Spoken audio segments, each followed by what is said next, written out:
Hi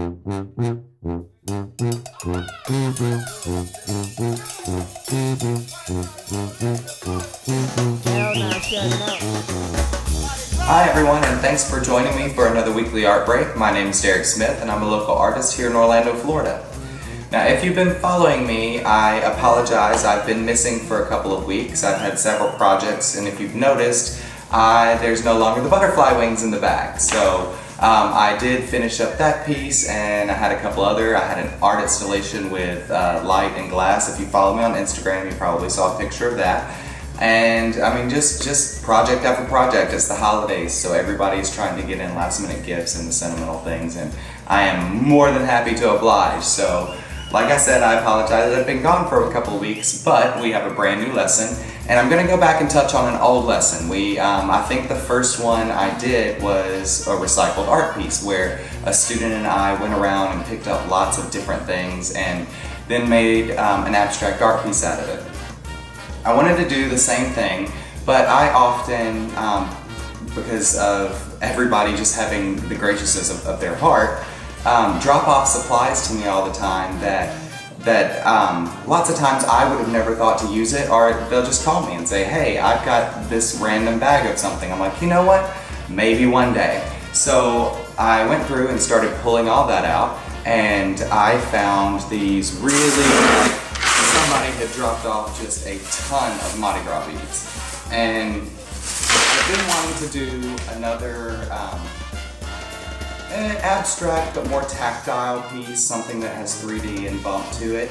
So I decided to take a canvas that somebody had given me, and this is a great thing. I'm gonna take those and I'm gonna glue them onto the canvas in different patterns. But it's always, you can see, maybe you can see, it's white, I can't tell if you can or not. But whoever used it before just had some kind of design on it, and they were using different mediums, so it's raised and bumpy, so it's not always the best for me to paint on, and a lot of times I have to really sand it down, so it's the perfect thing for a project like this because I'm going to cover it up anyway. Also, I had looked around and I had left over from the same light and glass project lots of these little these are plastic crystals. I don't want to use many of these, but I have tons of these mirrors left over from the same installation piece. So what I'm going to do is I'm going to take it, and bit by bit I'm going to build in sections of color and size, and then I'm going to go back in and I'm going to fill in the crystal, the light and the mirror and the glass. That way I have this really nice balance of, or a really cool balance hopefully, of just light bouncing off of reflecting shiny plastic, and maybe it'll remind you of Mardi Gras. But thanks everyone for tuning in. Join me again next week as we have another weekly art break. Follow me on Instagram, and I will talk to you soon. Have a great week.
to